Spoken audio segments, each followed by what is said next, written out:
and Handicraft program to integrate and strengthen existing schemes and ensure targeted support for weavers and artisans. Tex Eco initiative to promote globally competitive and sustainable textiles and apparels. Samarth 2.0 to modernize the upgrade the textile skilling ecosystem through collaboration with industry and academic institutions. Further, I propose to set up mega textile parks in challenge mode. They can also focus on bringing value addition to technical textiles. I propose to launch the Mahatma Gandhi Gram Swaraj initiative to strengthen khadi, handloom, and handicrafts. This will help in global market linkage and branding. It will streamline and support training, skilling, quality of process, and production.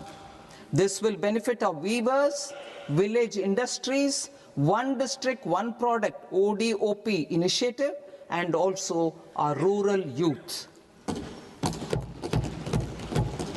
India has the potential to emerge as a global hub for high quality, affordable sports goods. I propose a dedicated initiative for sports goods that will promote manufacturing, research, and innovation in equipment design as well as material sciences. Rejuvenation of legacy industrial clusters.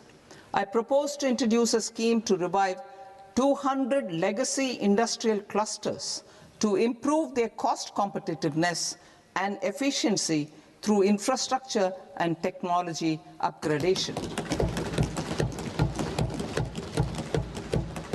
Creating champion SMEs and supporting micro enterprises.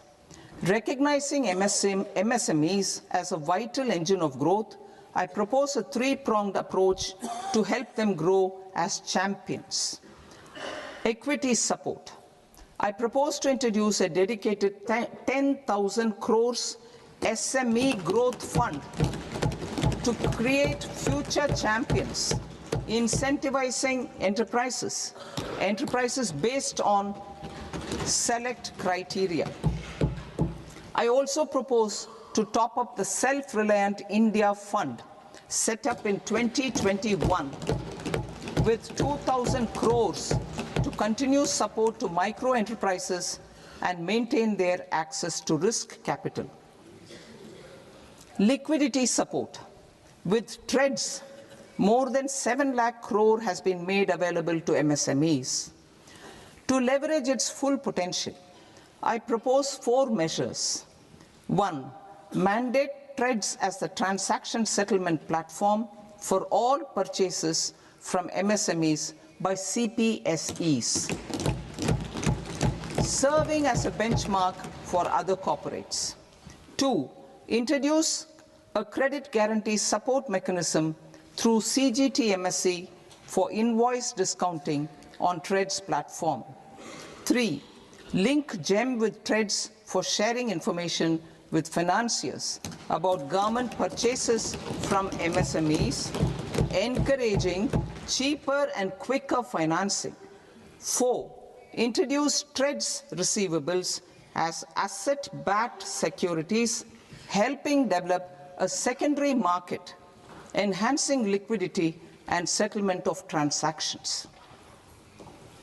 Professional support. Government will facilitate professional institutions such as the ICAI, ICSI, ICMAI to design short-term modular courses and practical tools to develop a cadre of corporate mitras, especially in Tier 2 and Tier 3 towns. These accredited para-professionals will help MSMEs meet compliance requirements at affordable costs. Infrastructure. During this past decade, our government has undertaken several initiatives for large-scale enhancement of public infrastructure, including through new financing instruments such as Infrastructure Investment Trust (InvITs) and Real Estate Investment Trust (REITs), and institutions like NIIF and NABFID. We shall continue to focus on developing infrastructure in cities with over 5 lakh population, that is Tier 2, Tier 3 cities, which have expanded to become growth centers. Public capital expenditure has increased manifold from 2 lakh crore in 2014-15 to an allocation of 11.2 lakh crore in BE 25-26. In this coming year, that is financial year 2026-27, I propose to increase it to 12.2 lakh crores to continue the momentum. To strengthen the confidence of private developers regarding risks during infrastructure development and construction phase, I propose to set up an infrastructure risk guarantee fund to provide prudentially calibrated partial credit guarantee to lenders. Over the years, REITs have emerged as a successful instrument for asset monetization. I propose to accelerate recycling of significant real estate assets of the CPSEs through the setting up of dedicated REITs. To promote environmentally sustainable movement of cargo, I propose to 1. Establish new dedicated freight corridors connecting Dankuni in the east to Surat in the west. Operationalize 20 new national waterways over the next 5 years, starting with National Waterways 5 in Orissa to connect mineral-rich areas of Talcher and Angul and industrial centers like Kalinga Nagar to the ports of Paradeep and Dhamra. Training institutes will be set up as regional centers of excellence for development of required manpower for these waterways. This will benefit youth in the entire stretch of the waterways to train and acquire skills. Further, a ship repair ecosystem catering to inland waterways will also be set up at Varanasi and Patna. And C, launch a coastal cargo promotion scheme for incentivizing a modal shift from rail to road to increase the share of inland waterways and coastal shipping from 6% to 12% by 2047. To enhance last mile and remote connectivity and promote tourism, I propose to give incentives to indigenize manufacturing of seaplanes. A seaplane VGF scheme will be also introduced to provide support for operations. Carbon capture, utilization and storage. Aligning with the roadmap launched in December 2025, the carbon capture, utilization and storage technologies at scale will achieve higher readiness and in end-use application across 5 industrial sectors, including power, steel, cement, refineries, and chemicals. An outlay of 20,000 crore is proposed over the next 5 years for this purpose. City economic regions. Cities are India's engines of growth, innovation, and opportunities. We shall now focus on Tier 2, Tier 3 cities, and even temple towns, which need modern infrastructure and basic amenities. This budget aims to further amplify the potential of cities to deliver the economic power of agglomerations by mapping city economic regions based on their specific growth drivers.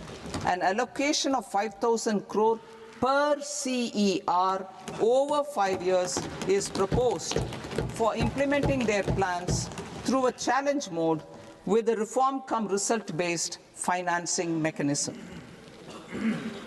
In order to promote environmentally sustainable passenger systems, we will develop 7 high-speed rail corridors between cities as growth connectors, namely Mumbai to Pune, Pune to Hyderabad, Hyderabad to Bengaluru, Hyderabad to Chennai, Chennai to Bengaluru, Delhi to Varanasi, Varanasi to Siliguri.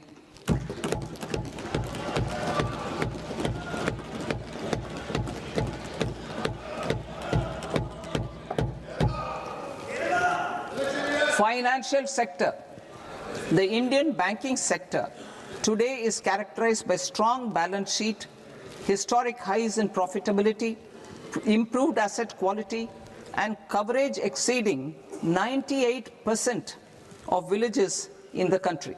At this juncture, we are well placed to futuristically evaluate the measures needed to continue on the path of reform-led growth of this sector. I propose setting up a high-level committee on banking for Vikasit Bharat. High-level committee on banking for Vikasit Bharat to comprehensively review the sector and align it with India's next phase of growth, while safeguarding financial stability, inclusion, and consumer protection. The vision for NBFCs for Vikasit Bharat has been outlined with clear targets for credit disbursement and technology adoption in order to achieve scale and improve efficiency in the public sector NBFCs. As a first step, it is proposed to restructure the Power Finance Corporation and Rural Electrification Corporation. I propose a comprehensive review of the foreign exchange management non-debt instruments rules to create a more contemporary, user-friendly framework for foreign investments consistent with India's evolving economic priorities. Corporate bond market. I propose to introduce a market-making framework with suitable access to funds and derivatives on corporate bond indices. I also propose to introduce total return swaps on corporate bonds. Municipal bonds. To encourage the issuance of municipal bonds of higher value by larger cities, I propose an incentive of 100 crore rupees for a single bond issuance. 100 crore rupees for a single bond issuance of more than 1,000 crore. The current scheme under Amrit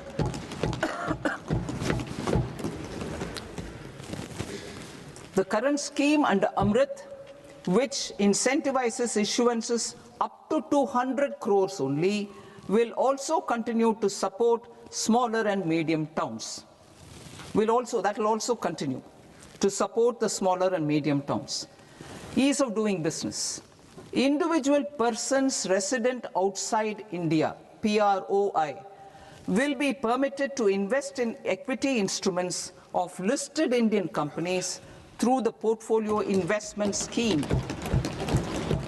It is also proposed to increase the investment limit for an individual PROI under the scheme from 5% to 10%, with an overall investment limit for all individual PROIs to 24% from the current 10%.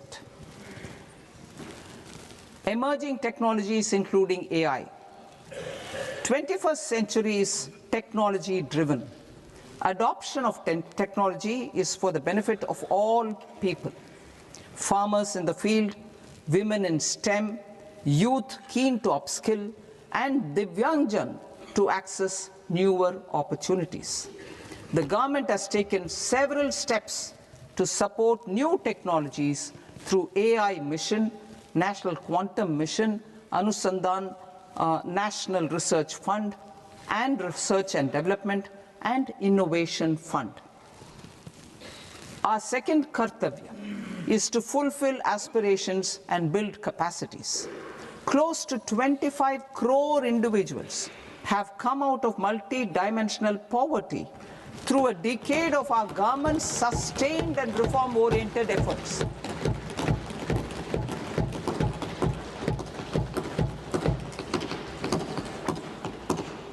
Our government has therefore decided to place a renewed emphasis on the service sector to provide a pathway to fulfilling aspirations of a youthful India with the following measures. I propose to set up a high-powered Education to Employment and Enterprises Standing Committee to recommend measures that focus on services sector as a core driver of Viksit Bharat. This will make us a global leader in services with a 10% global share by 2047. The committee will prioritize areas to optimize the potential for growth, employment, and exports. They will also assess the impact of emerging technologies, including AI, on jobs and skill requirements and propose measures thereof. To create a range of skilled career pathways, a new range of skilled career pathways for our youth, I propose interventions in the following sectors. Health. Existing institutions for allied health professionals will be upgraded and new AHP institutions established in private and government sectors. This will cover 10 selected disciplines, including optometry, radiology, anesthesia, OT technology, applied psychology, and behavioral health, and add 1 lakh AHPs over the next 5 years. A strong care system covering geriatric and allied care services will be built. A variety of NSQF-aligned programs will be developed to train multi-skilled caregivers, combining core care and allied skills such as wellness, yoga, and operation of medical assistive devices. In the coming year, 1.5 lakh caregivers will be trained.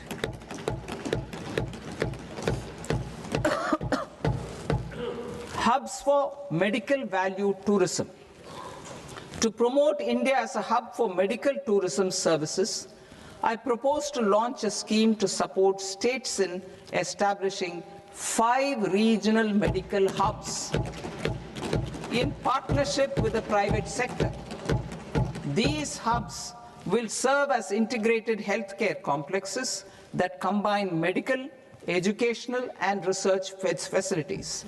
They will have Ayush centers, medical value tourism facilitation centers, and infrastructure for diagnostics, post-care, and rehabilitation.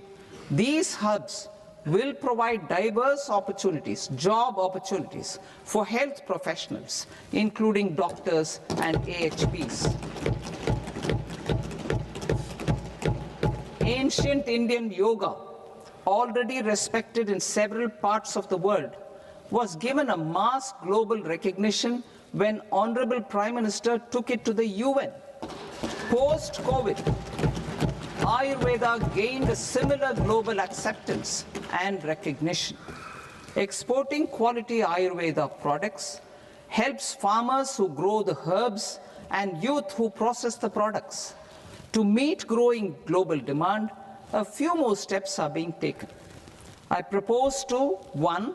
Set up 3 new All India Institutes of Ayurveda. 2. Upgrade Ayush pharmacies and drug testing labs for higher standards of certification ecosystem and make available more skilled personnel. 3. upgrade the WHO Global Traditional Medicine Center in Jamnagar to bolster evidence-based research, training, and awareness for traditional medicine. Animal husbandry.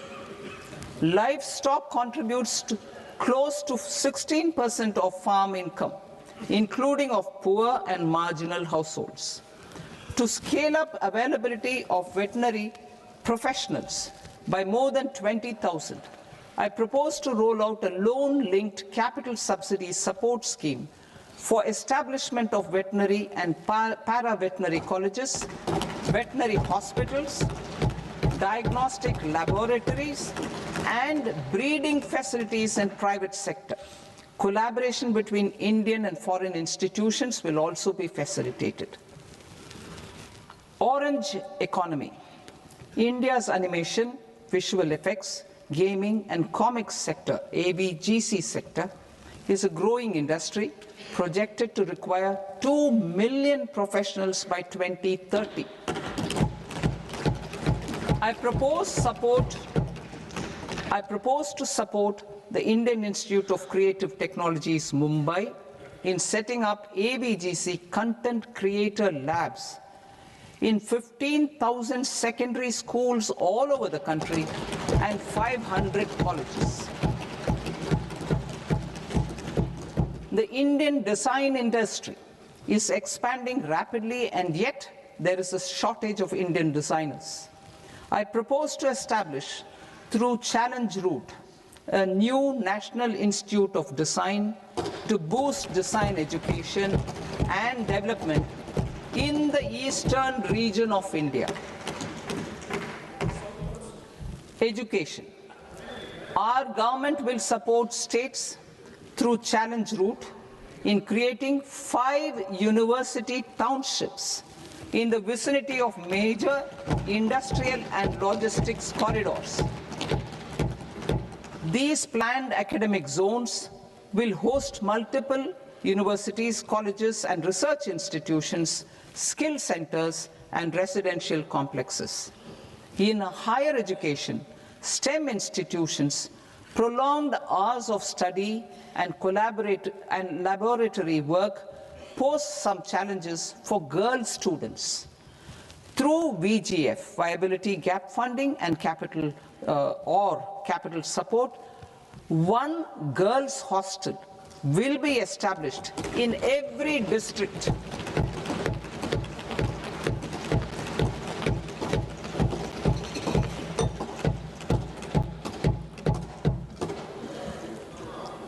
To promote astrophysics and astronomy via immersive experiences, 4 telescope infrastructure facilities will be set up or upgraded. The National Large Solar Telescope, the National Large Optical Infrared Telescope, the Himalayan Chandra Telescope, and the Cosmos 2 Planetarium. Tourism.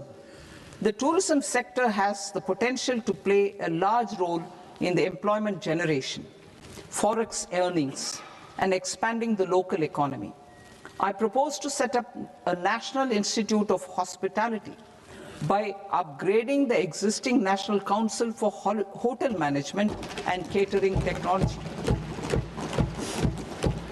It will function as a bridge between academia, industry, and government. I also propose a pilot scheme for upskilling 10,000 guides in 20 iconic tourist sites through a standardized, high-quality, 12-week training course in hybrid mode in collaboration with the Indian Institute of Management. A national destination digital knowledge grid will be established to digitally document all places of significance, cultural, spiritual, and heritage. This initiative will create a new ecosystem of jobs for local researchers, historians, content creators, and technology partners. India has the potential an opportunity to offer world-class trekking and hiking experience. We will develop ecologically sustainable mountain trails in Himachal Pradesh, Uttarakhand, and Jammu Kashmir. Also in Araku Valley in the Eastern Ghats and Podigai Malai in the Western Ghats. Turtle trails along key nesting sites in the coastal areas of Odisha, Karnataka, and Kerala. And 3, bird watching trails along the Pulikat Lake in Andhra Pradesh, Tamil Nadu. It's on the border. Under the visionary leadership of Honorable Prime Minister, we established the International Big Cat Alliance in 2024. This year, India is hosting the first ever Global Big Cat Summit, where heads of governments and ministers from 95 range countries will deliberate on collective strategies for conservation. Heritage and culture tourism. I propose to develop 15 archaeological sites, including Lothal, Dholavira, Rakhi Gadi, Adichanallur, Saranath, Hastinapur, and Leh Palace into vibrant experiential cultural destinations. Excavated landscapes will be open to the public through curated walkways. Immersive storytelling skills and technologies will be introduced to help conservation labs, interpretation centers, and guides. The sports sector provides multiple means of employment, skilling, and job opportunities. Taking forward the systematic nurturing of sports talent, which is set in motion through the Khelo India program earlier, I propose to launch a Khelo India mission to transform the sports sector over the next decade. The mission will facilitate an integrated talent development pathway supported by training centers, which are foundational, intermediate, and elite levels. B, systematic development of coaches and support staff. C, integration of sports science and technology. D, competitions and leagues to promote sports culture and provide platforms. And E, development of sports infrastructure for training and competition. Our third Kartavya aligns with our vision of Sabka Saath, Sabka Vikas towards Vikasit Bharat. This requires targeted efforts for 1, increasing farmer incomes through productivity enhancement and entrepreneurship, with special attention to small and marginal farmers. B, empowering Divyangjan through access to livelihood opportunities, training, and high-quality assistive devices. C, empowering the vulnerable to access mental health and trauma care. D, focus on the Purvodaya states and the Northeast region to accelerate development and employment opportunities. Fisheries.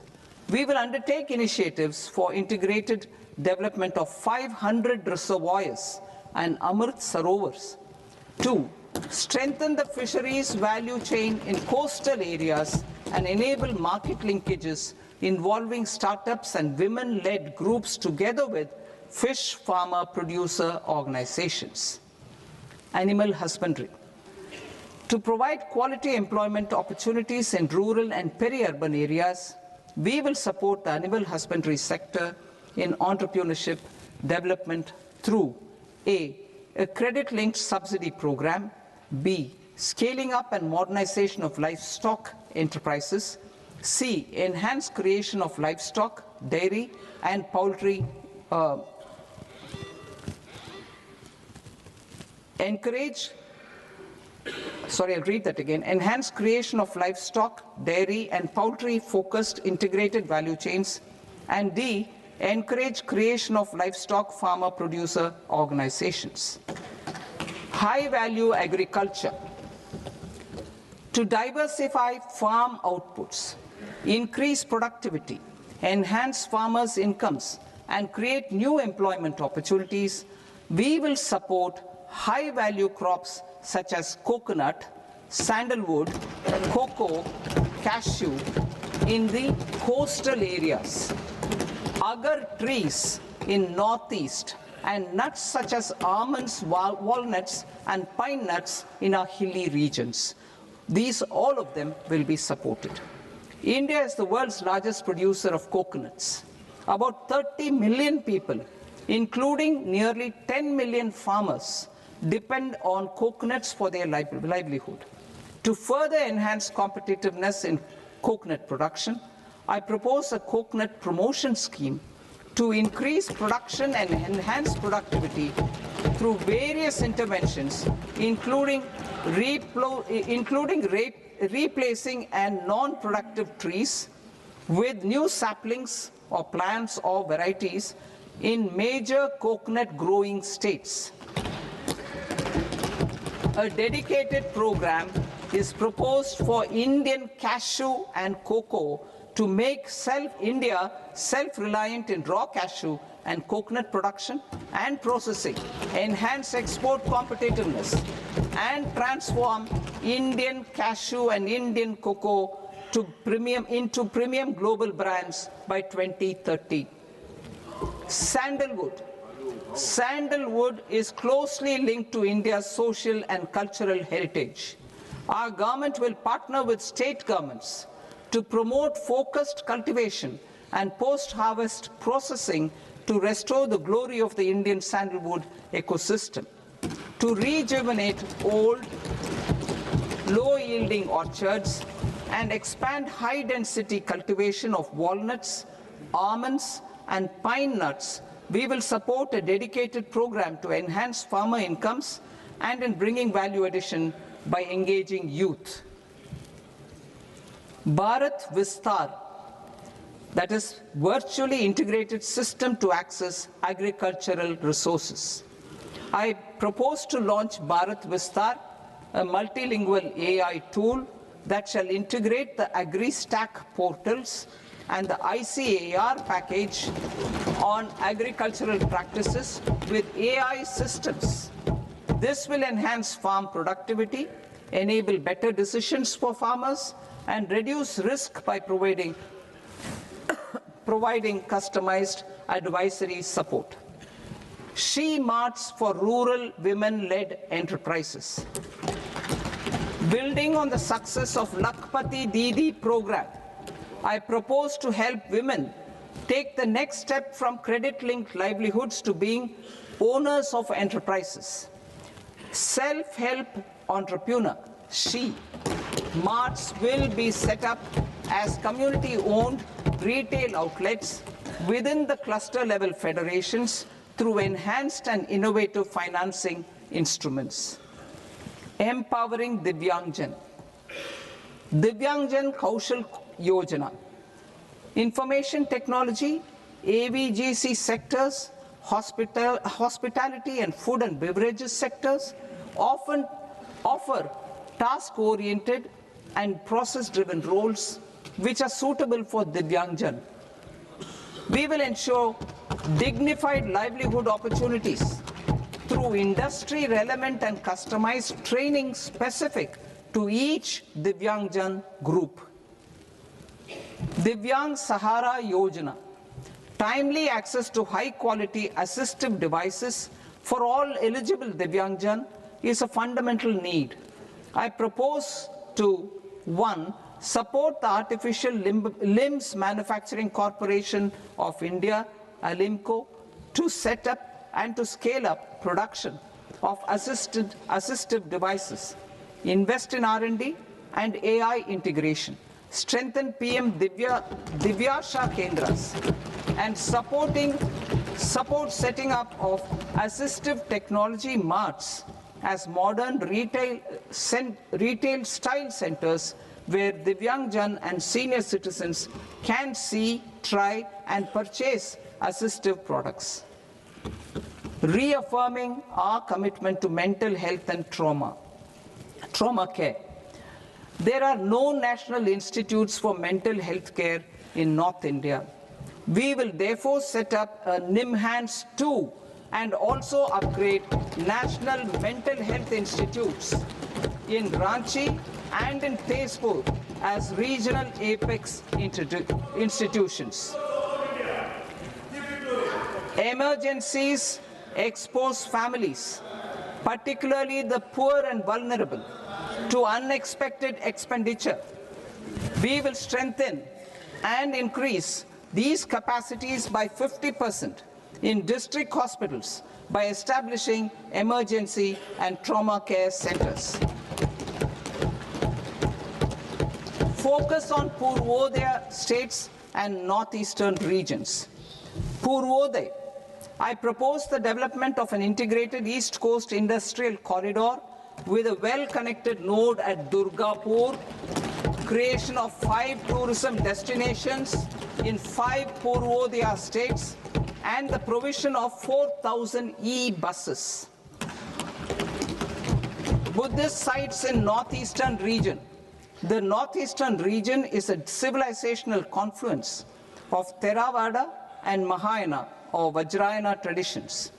I propose to launch a scheme for development of Buddhist circuits in Arunachal Pradesh, Sikkim, Assam, Manipur, Mizoram, and Tripura. The scheme will cover preservation of temples and monasteries, pilgrimage interpretation centers, connectivity, and pilgrim amenities. 16th Finance Commission. On 17th November 2025, the 16th Finance Commission submitted its report to the President. As mandated under Article 281 of the Constitution, the government is to lay the report along with the explanatory memorandum on the action taken report on the recommendations of the Commission in Parliament, which, Sir, Honourable Speaker, you've allowed me to do at the commencement of this session. The government has accepted the recommendation of the Commission to retain the vertical share of devolution at 41%. As recommended by the Commission, I have provided 1.4 lakh crores of rupees to the states for the year 2026-2027 as Finance Commission grants. These include rural and urban local body and disaster management grants. Fiscal consolidation. Government has been delivering on our fiscal commitments consistently without compromising on social needs. To strive towards accepted standards of fiscal management in Budget 25-26, I had indicated that the central government would target reaching a debt to GDP ratio of 50 plus or minus 1% by 2030-31.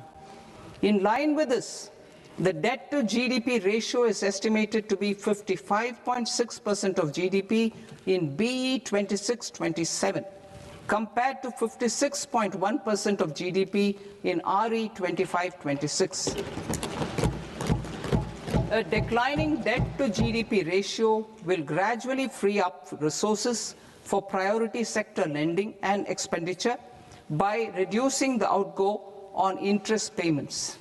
One of the main operational instruments for debt targeting is the fiscal deficit.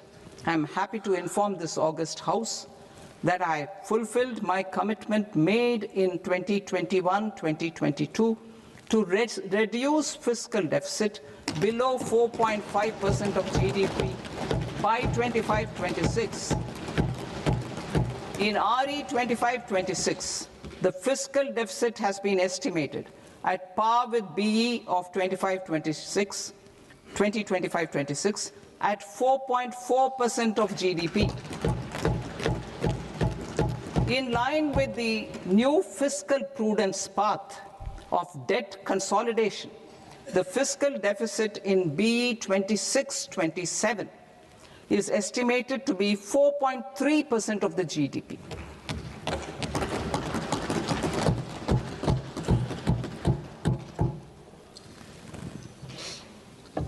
The revised estimates Of the non-debt receipts are 34 lakh crore rupees, of which the centre's net tax receipts are 26.7 lakh crore. The revised estimate of the total expenditure is 49.6 lakh crore rupees, of which the capital expenditure is about 11 lakh crores. Budget estimates 2026 to 2027. Coming to 26-27, the non-debt receipts and the total expenditure are estimated as 36.5 lakh crore and 53.5 lakh crore respectively. The centre's net tax receipts are estimated at 28.7 lakh crore rupees. To finance the fiscal deficit, the net market borrowings from dated securities are estimated at 11.7 lakh crore rupees. The balance financing is expected to come from small savings and other sources. The gross market borrowings are estimated at 17.2 lakh crore rupees. I'll now move to Part B. Part B, direct taxes.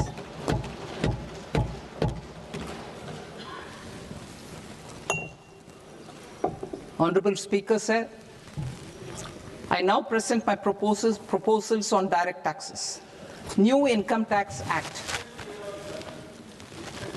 In July 2024, I announced a comprehensive review of the Income Tax Act 1961. This was completed in a record time, and the Income Tax Act 2025 will come into effect from 1st April 2026.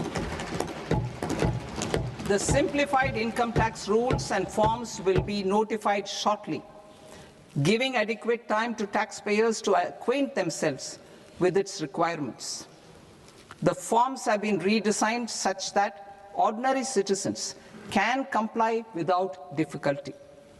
Ease of living.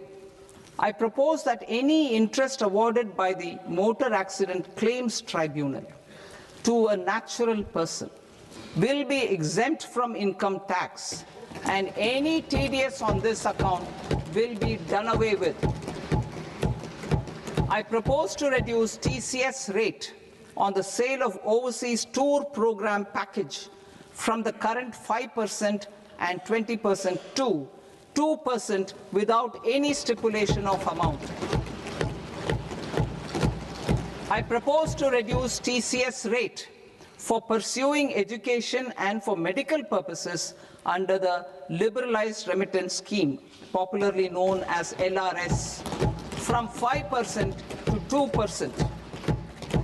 Supply of manpower services is proposed to be specifically brought within the ambit of payment to contractors for the purpose of TDS to avoid ambiguity. Thus, TDS on these services will be at the rate of either 1% or 2% only. I propose a scheme for small taxpayers, wherein a rule-based automated process will enable obtaining a lower or nil deduction certificate instead of filing an application with the assessing officer.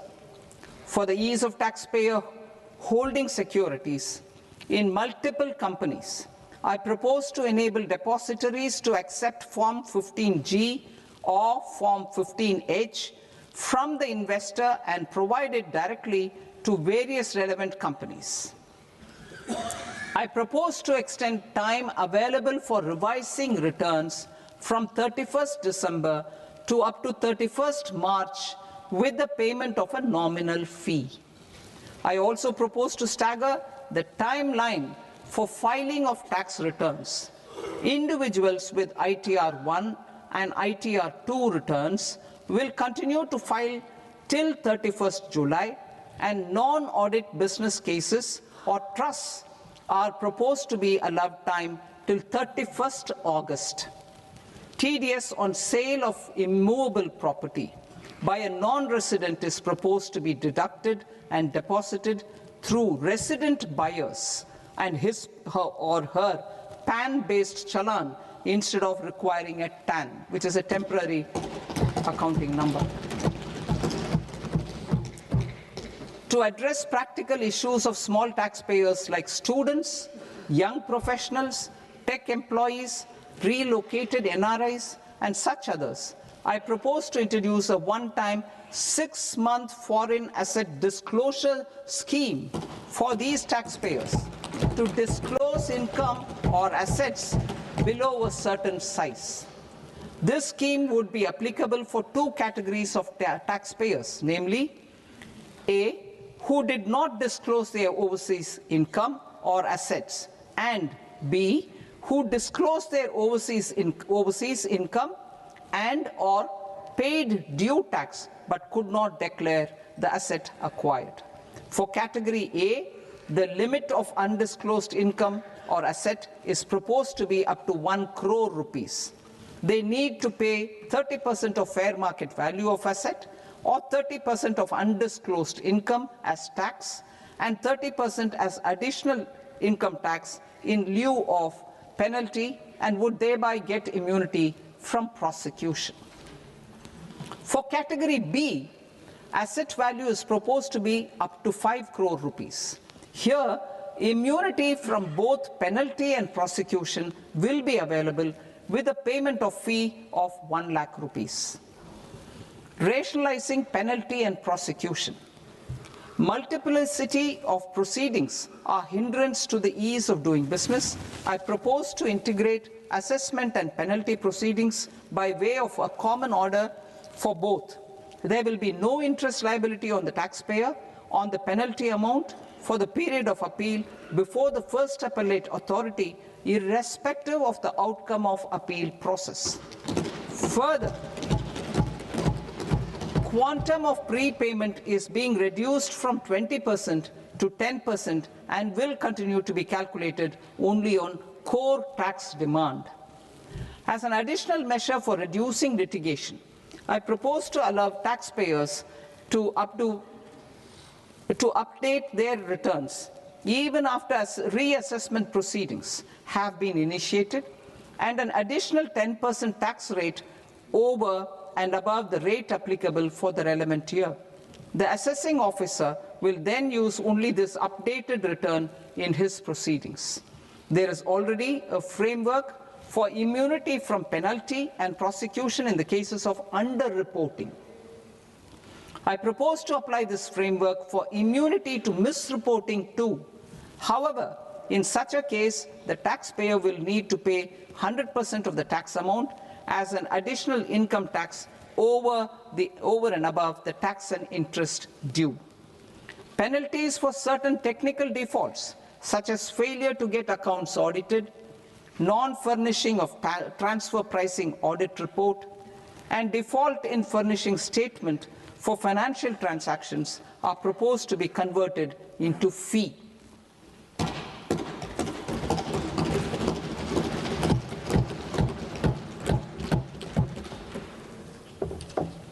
I propose to rationalize prosecution framework under Income Tax Act while maintaining a careful balance for deterrence in some serious offence.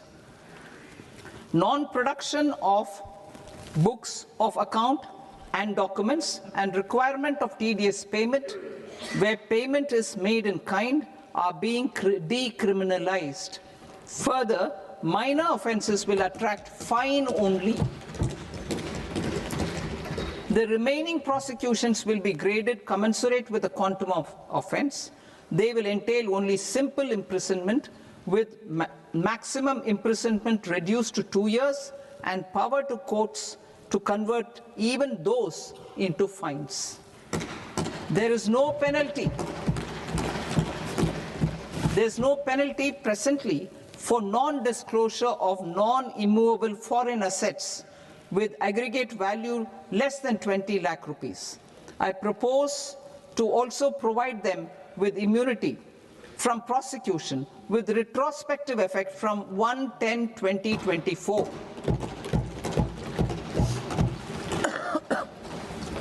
Cooperatives.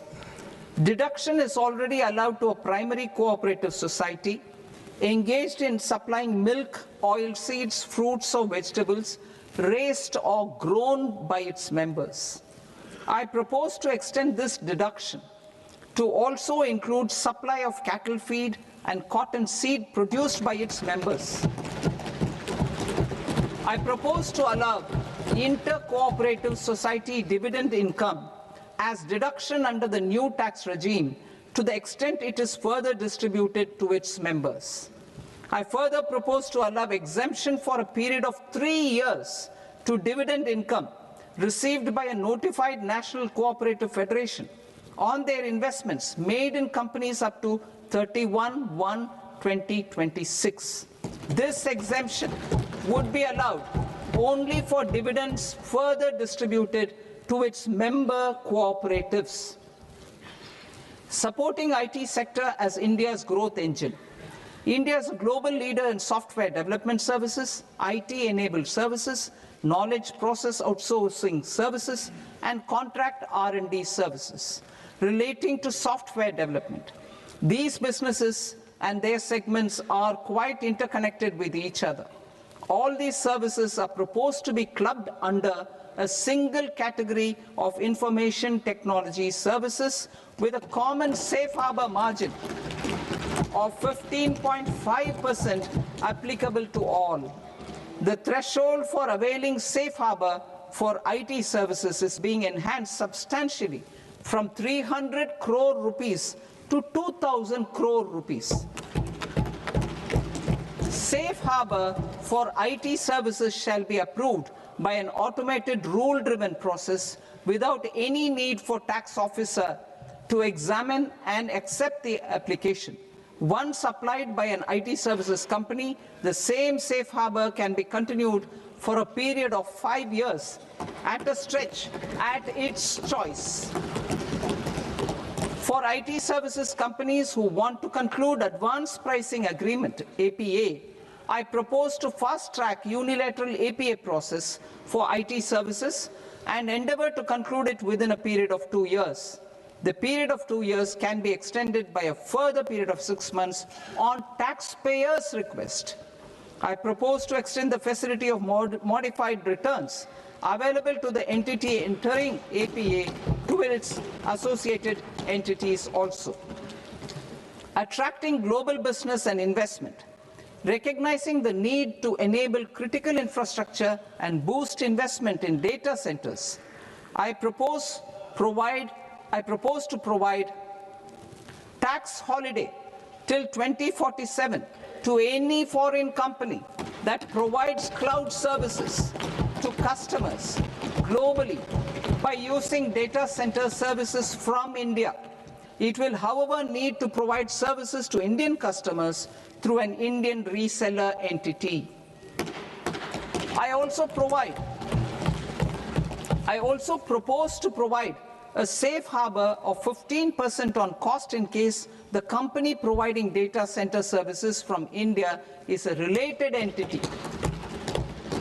To harness the efficiency of just-in-time logistics for electronic manufacturing, I propose to provide safe harbor to non-residents for component warehousing in a bonded warehouse at a profit margin of 2% of the invoice value. The resultant tax of about 0.7% will be much lower than in competing jurisdictions. To provide fillip to toll manufacturing in India, I propose to provide exemption from income tax for 5 years to any non-resident who provides capital goods, equipment, or tooling to any toll manufacturer in a bonded zone. To encourage vast pool of global talent to work in India for a longer period of time, I propose to provide exemption to global, non-India sourced income of a non-resident expert for a stay period of 5 years under notified schemes. I propose to provide exemption from minimum alternate tax, the MAT, to all non-residents who pay tax on presumptive basis. Tax administration. I propose to constitute a joint committee of Ministry of Corporate Affairs and Central Board of Direct Taxes for incorporating the requirements of income computation and disclosure standards the ICDS, in the Indian Accounting Standards Ind AS itself. Separate accounting requirement based on ICDS will be done away with from the tax year 27-28. To support Prime Minister Modi's vision of homegrown accounting and advisory firms to become global leaders, I propose to rationalize the definition of accountant for the purposes of safe harbor rules. Other tax proposals. Change in taxation of buyback was brought in to address the improper use of buyback route by promoters. In the interest of minority shareholders, I propose to tax buyback for all types of shareholders as capital gains. However, to disincentivize misuse of tax arbitrage, promoters will pay an additional buyback tax. This will make effective tax 22% for corporate promoters. For non-corporate promoters, the effective tax will be 30%. TCS rate for sellers of specific goods, namely alcoholic liquor, scrap, and minerals, will be rationalized to 2%, and that on tendu leaves will be reduced from 5% to 2%. I propose to raise the STT on futures to 0.05% from the present 0.02%. STT on options premium and exercise of options are both proposed to be raised to 0.15% from the present rate of 0.1% and 0.125% respectively. We reformed the taxation landscape for corporates in 2019 by providing them a simplified regime with lower tax rate so that they could productively focus on business rather than on claim of deductions and exemptions. To encourage companies to shift to the new regime, set off of brought forward MAT credit, minimum alternate tax credit, is proposed to be allowed to companies only in the new regime. Set off using available MAT credit is proposed to be allowed to an extent of 1/4 of the tax liability in the new regime. MAT is proposed to be made final tax, so there will be no further credit accumulation from 1st April 2026. In line with this change, the rate of final tax is being reduced to 14% from the current MAT rate of 15%. The brought forward MAT credit of taxpayers accumulated till 30th March 2026 will continue to be available to them for set-off as above. Indirect taxes. I shall now take up proposals related to indirect taxes. My proposals for customs and central excise aim to further simplify the tariff structure, support domestic manufacturing, promote export competitiveness, and correct inversion in duty. To continue weeding out long continuing customs duty exemptions, I propose to remove certain exemptions on items which are being manufactured in India or where the imports are negligible. Similarly, to further simplify the process of ascertaining the rate of duty applicable on a particular item, I propose to incorporate certain effective rates in various customs notifications to the tariff schedule itself. I shall now take up sector-specific proposals. Promotion of exports of marine, leather, and textile products. I propose to increase the limit for duty-free imports of specified inputs used for processing seafoods for export from the current 1% to 3% of FOB value of the previous year's export turnover. I also propose to allow duty-free imports of specified inputs, which is currently available for exports of leather or synthetic footwear, to exports of shoe uppers as well.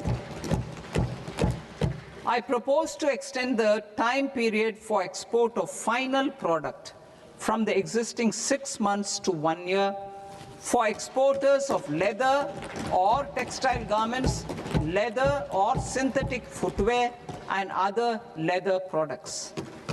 Energy transition and security.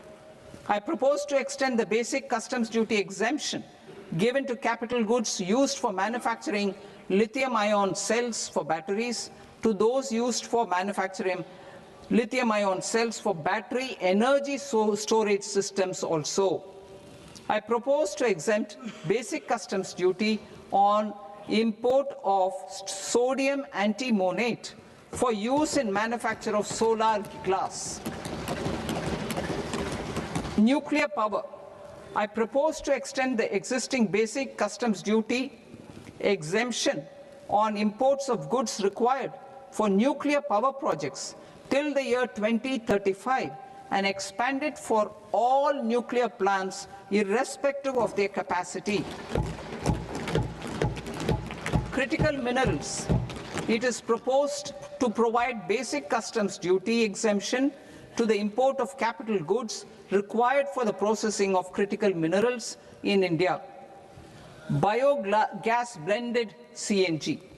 I propose to exclude the entire value of biogas while calculating the central excise duty payable on biogas blended CNG.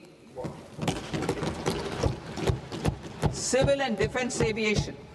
I propose to exempt basic customs duty on components and parts required for the manufacture of civilian training and other aircrafts. It is proposed to exempt basic customs duty on raw materials imported for the manufacture of parts of aircraft to be used in maintenance, repair, or overall requirements by units in the defense sector. Electronics. To deepen value addition in the consumer electronics sector, I propose to exempt basic customs duty on specified parts used in the manufacture of microwave ovens.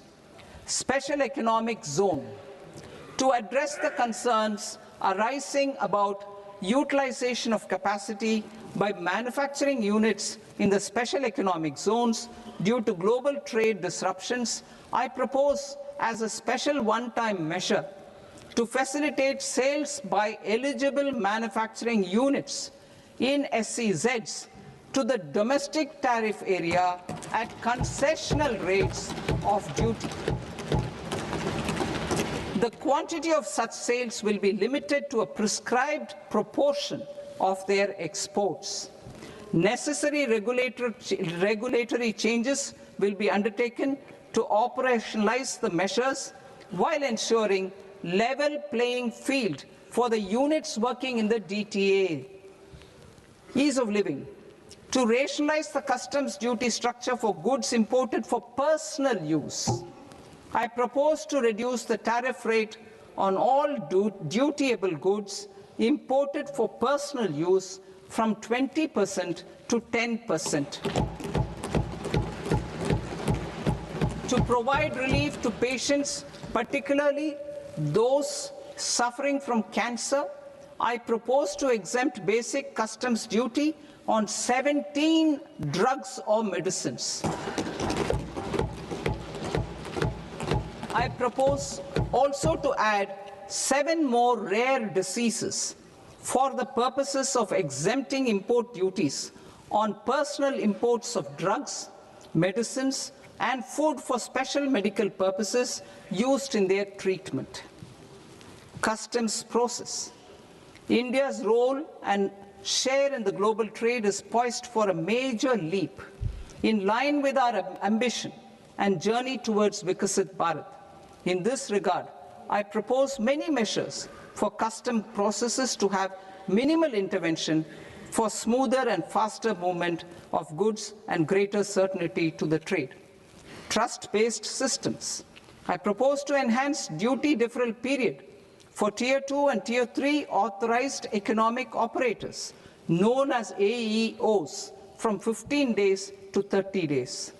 I propose to provide eligible manufacturer importers the same duty deferral facility. This should encourage them to get themselves accredited as a full-fledged Tier 3 AEO in due course.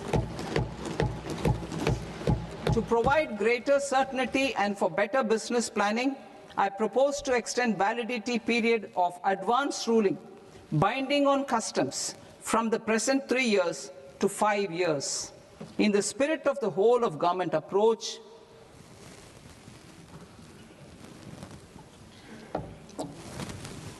government agencies will be encouraged to leverage AEO accreditation for preferential treatment in clearing their cargo. Regular importers with trusted, long-standing supply chains will be recognized in the risk system so that the need for verification of their cargo every time can be minimized. Export cargo using electronic sealing. Export cargo using electronic sealing will be provided through clearance from the factory premises to the ship. For import of goods not needing any compliance, filing of bill of entry by a trusted importer and arrival of goods will automatically notify customs for completing their clearance formalities. This will enable goods to be released immediately on arrival. The customs warehouse framework will be transformed into a warehouse operator-centric system with a self-declarations, electronic tracking, and risk-based audit. These reforms will move away from the current system of officer-dependent approvals and reduce transaction delays and compliance costs. Ease of doing business. Approvals required for cargo clearance from various government agencies will be seamlessly processed through a single and interconnected digital window by the end of the financial year. Processes involved in clearance of food, drugs, plant, and animal and wildlife products, accounting for about 70% of interdicted cargo, will be operationalized on this system by April 2026 itself. For goods not having any compliance requirement, clearance will be done by customs immediately after online registration is completed by the importer, subject to the payment of duty. Customs integrated system will be rolled out in 2 years as a single integrated and scalable platform for all customs processes. Utilization of non-intrusive scanning with advanced imaging and AI technology for risk assessment will be expanded in a phased manner with the objective to scan every container across all the major ports. New export opportunities to support Indian fishermen to fully harness the economic value of marine resources beyond our territorial waters. The following measures will be taken. A. Fish catch by an Indian fishing vessel in exclusive economic zone or on the high seas will be made free of duty. Landing of such fish on foreign port will be treated as export of goods. Safeguards will be put in place to prevent misuse during fish catch, transit, or transshipment. To support aspirations of India's small businesses, artisans, and startups to access global markets through e-commerce, I am pleased to announce complete removal of the current value cap of 10 lakh rupees per consignment on courier exports. In addition, handling of rejected and returned consignments will be improved with effective use of technology for identifying such consignments. I propose to revise provisions governing baggage clearance during international travel to address genuine concerns of passengers. The revised rules will enhance duty-free allowances in line with the present-day travel realities and provide clarity in temporary carriage of goods brought in or taken out. There are honest taxpayers who are willing to settle disputes by paying all their dues, but they get deterred due to negative connotation associated with penalty. They will now be able to close cases by paying an additional amount in lieu of penalty. Honorable Speaker, sir, with this, I commend the budget to this august House. Jai Hind.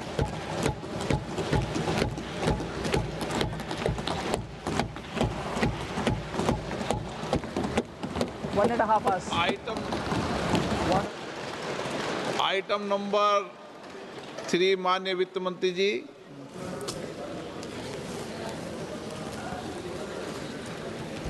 Item number 2, sir. 3. Sir, with your permission, I rise to lay on the table of the following statements under Section 3, 1 of the Fiscal Responsibility and Budget Management Act of 2003. Medium-term fiscal policy, fiscal policy strategy statement, and macroeconomic framework statement. Item number 4, माननीय वित्त मंत्री जी. Sir, with your permission, I move for leave to introduce the Finance Bill 2026. प्रश्न ये कि विधेयक को पुनर्स्थापित करने की अनुमति प्रदान की जाए. जो सदस्य इस पक्ष में हाँ गए, जो सदस्य विरोध में ना गए, मेरे विचार में निर्णय हाँ वालों के पक्ष में, हाँ वालों के पक्ष में अनुमति प्रदान की जाती है. माननीय मंत्री जी, अब विधेयक पुनर्स्थापित करें. Sir, I introduce the bill. माननीय सदस्य, आपको सूचित किया जाता है कि माननीय वित्त मंत्री जी के बजट भाषण की कॉपी पब्लिकेशन काउंटर पर ली जाती है.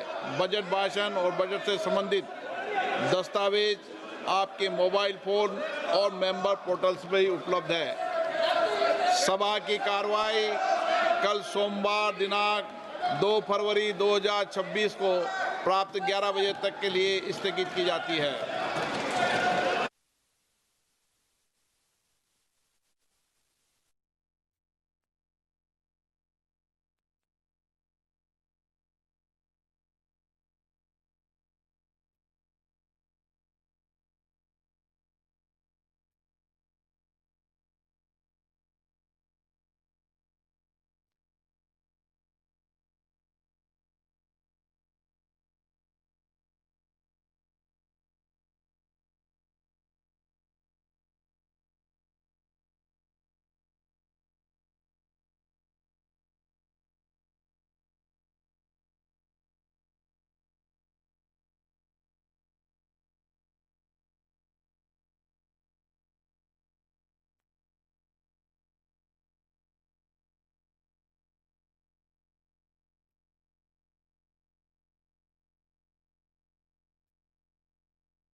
Namaskar viewers, hello and welcome to this continuing coverage of the Union Budget 2026-27. I'm Tina Jha, with me is my colleague Manoj Verma.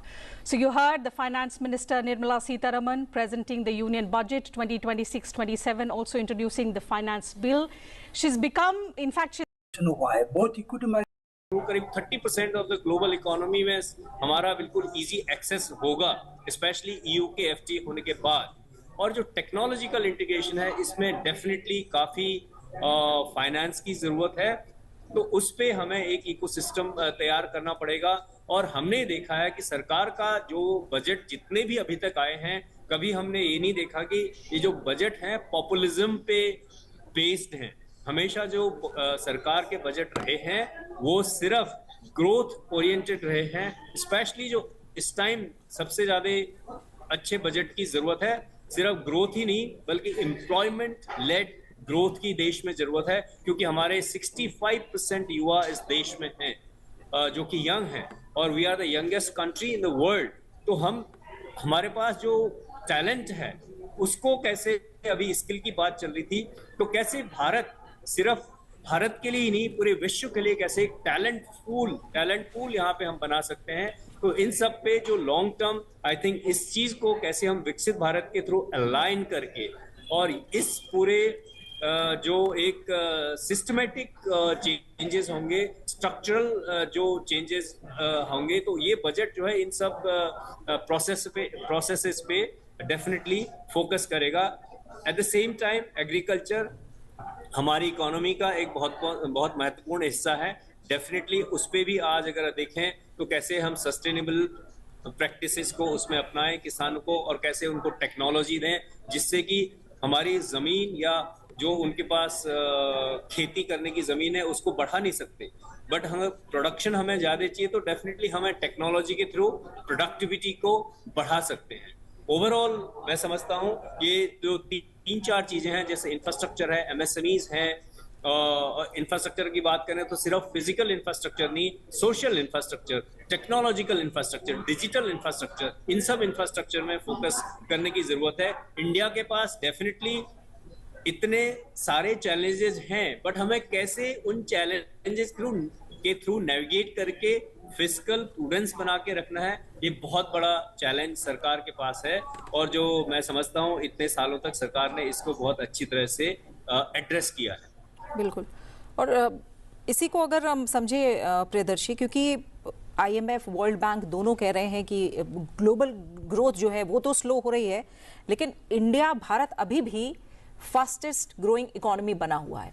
जब हम बाकी देशों से तुलना करते हैं और भारत की अर्थव्यवस्था को देखते समझते हैं, तो ऐसी क्या बड़ी बातें हैं जो भारत को अभी भी तेजी से बढ़ती अर्थव्यवस्था बनाए हुए हैं, और बजट में कैसे इसकी झलक देखने को मिलती है कि किस तरह के कदम उठाए जा रहे हैं जिनका परिलक्षित होना इंडिया क्या फास्टेस्ट ग्रोइंग इकोनॉमी में दिख रहा है कि अर्थव्यवस्था मजबूत बनी रहेगी। देखिए, मैं थोड़ा सा उसका जो जिक्र कर रहे हैं थोड़ा सा बैकग्राउंड प्रोवाइड करता हूँ कि इंडिया जब शुरू में हम ग्लोबलाइजेशन का दौर था लेट 80s में और अर्ली 90s में, बहुत सारा स्पेकुलेशन था कि हम कैसे ग्लोबलाइजेशन को एम्ब्रेस करें। हमारा इन्फेंट डोमेस्टिक इंडस्ट्री है, हमारे लेबर इंटेंसिव सेक्टर्स है, तो धीरे धीरे कॉशियस ग्लोबलाइजेशन पाथ में हम लोग चल पड़े। और जब हम उसमें जो 2003 से 2007 ऑनवर्ड्स जो पूरी विश्व में जब हाई ग्रोथ फेज था, उसमें इंडिया ने अपना पोजीशन को कंसोलिडेट किया। और इंडिया का जो स्ट्रेंथ रहा है कि जो बुनियादी ढांचे के सेक्टर में इंफ्रास्ट्रक्चर क्रिएशन, एनेबलिंग कंडीशन को क्रिएट करना, और सबसे बड़ा जरूरी है जो पॉलिटिकल स्टेबिलिटी रहा है पिछले 2014 ऑनवर्ड्स, तो उसने पॉलिसी को प्रेडिक्टेबल बना के रखा हुआ है। तो इंडिया का आप इकोनॉमी का जो अप्रोच देखेंगे, हम कंजर्वेटिव नहीं है, but we have been consciously managing our economy, चाहे वो एफडीआई फ्रंट में हो, कैपिटल अकाउंट ओपनिंग हो, तो ये सब जो है वो एक बढ़िया सा फाउंडेशन प्रोवाइड किया था। हम जब पूरी इमर्जिंग मार्केट स्पेस में जब दूसरे इकोनॉमीज में या तो कैपेसिटी यूटिलाइजेशन, चाहे चाइना देख लीजिए 100% कैपिटल यूटिलाइजेशन हुआ है वहाँ पे, स्टील सेक्टर हो, जो भी हो, तो वहाँ से थोड़ा रीलोकेशन का एक ट्रेंड शुरू हुआ था एमएनसी का। तब इंडिया ने होमवर्क कर रहे थे ये कि हम रेगुलेटरी रिफॉर्म करें, जी टैक्स में रिफॉर्म करें, तो वो एक सिंक्रोनाइज्ड वे में जो प्रोसेस चल रहा था, तो उसका रिजल्ट हमको देखने मिला। और जो सेकेंड एस्पेक्ट्स ऑफ आपका जो दो क्वेश्चन था कि हम क्या कर रहे हैं। पिछले बजट अगर आप देखेंगे कई सारे ऐसे एक्सपोर्ट को बढ़ाने के लिए स्पेसिफिक सेक्टर में, चाहे वो कॉटन हो जो भी हो, कई सारे कमोडिटीज का, तो एक फोकस्ड सेक्टर अप्रोच एक्सपोर्ट बढ़ाने के लिए रहा है। बट खाली एक्सपोर्ट बढ़ाने से भी नहीं होगा, हम डोमेस्टिक इंडस्ट्री के लिए भी क्वालिटी रॉ मटेरियल का जरूरत है, क्वालिटी इक्विपमेंट और कैपिटल गुड्स का भी जरूरत है। तो कहाँ कहाँ से हम इंपोर्ट कर सकते हैं वो सारे जो पार्ट्स एंड कंपोनेंट्स है, जो कैपिटल गुड्स है। तो सारे जो एफटीआई हो रहा है, एफटीए हो रहा है, इंडिया यूए एफटीए को अगर आप ईयू एफटीए को अगर आप देखेंगे, उसमें इंपोर्ट को भी ध्यान में रखा गया है, जो टैरिफ कंसेशन। तो जो ट्रेड सेक्टर है, ट्रेड सेक्टर में ये फोकस नहीं रहा है कि हम तो डोमेस्टिक डिमांड इकोनॉमी हमारा बहुत बड़ा है और उससे हम हाई ग्रोथ अचीव कर पा रहे हैं, तो हम एक्सटर्नल सेक्टर को नेग्लेक्ट कर दें, ऐसा नहीं रहा है। एक्सटर्नल सेक्टर में हमेशा ये फोकस रहा है कि हम ट्रेड को कैसे बढ़ाएं, बोथ एक्सपोर्ट और इंपोर्ट को, इंपोर्ट का जो सोर्सिंग है वो कई सारे कंट्री में फोकस नहीं करके उसको डाइवर्सिफाई करें, क्योंकि हमारा ट्रेड डेफिसिट भी चाइना का साथ बढ़ रहा है, तो वो एक कंसर्न है। तो वही सारा जो डायरेक्शन है आप इस बजट में भी देखेंगे जी। और सबसे बड़ी बात यह है सिद्धार्थ, जो यहाँ पर प्रियदर्शी कह रहे हैं, पिछले आम बजट और इस आम बजट के बीच अगर एक बहुत बड़ा बदलाव है वो है यूरोपीय संघ के साथ एफटीए होना, ब्रिटेन के साथ एफटीए होना, यूएई के साथ बहुत ही महत्वपूर्ण करार होना, और एक बड़ा बाजार भारत के लिए खुल गया है। इसलिए निर्माण और निर्यात पर जोर रहेगा इस बार के बजट में। क्या कुछ नए प्रावधान? जी बिल्कुल, ये जो है एक अहम फोकस का क्षेत्र रहेगा। जैसा कि वित्त मंत्री ने अपने बजट से पहले भी इंडिकेशन दिया है, कस्टम्स रिफॉर्म्स एक बड़ा क्षेत्र रहेगा जिसमें कि सरलीकरण की जाएगी, स्लैब्स कम किए जाएंगे। उन्होंने पिछले साल भी कुछ स्लैब्स कम किए थे, इस वर्ष वह और स्लैब्स कम किए जाएंगे, साथ ही प्रोसेसेस को सिंप्लीफाई किया जाएगा। और जैसा इकोनॉमिक सर्वे में भी बताया गया है कि जो क्षेत्र हैं जैसे कि स्टील हो गया, एल्यूमिनियम हो गया, कुछ टेक्सटाइल्स में यूज होने वाले फाइबर्स हो गए, इनमें दरों को ऐसा रखा जाए ताकि वह डाउनस्ट्रीम इंडस्ट्रीज को उसका फायदा हो और ग्लोबल वैल्यू चेन में भारतीय कंपनियां जुड़ सकें। इसके तरफ भी जो है उम्मीद की जा रही है कि वित्त मंत्री का ध्यान रहेगा अपने बजट में। और यह सब जो है एक जो एफटीएज हैं उसमें ये सारा फीड इन करेगा और भारत को एक हब बनाने की, मैन्युफैक्चरिंग हब, सर्विसेज हब बनाने के तरफ जो दिशा दी जा रही है उस पे और जोर दिया जाएगा। बिल्कुल डॉक्टर मेहता, जो बात अभी कह रहे हैं सिद्धार्थ की ग्लोबल वैल्यू चेन को ऊपर ले जाना, ये अभी भी थोड़ा चैलेंज है, कहें इस पर अभी हमें और ज़्यादा काम करने की ज़रूरत है। पीएलआई और आत्मनिर्भर भारत से मैन्युफैक्चरिंग बेस तो भारत में बना है, लेकिन अब नेक्स्ट चैलेंज स्केल और एक्सपोर्ट का है। तो क्या बजट में हो सकता है कि इस पर थोड़ा सा फोकस हो?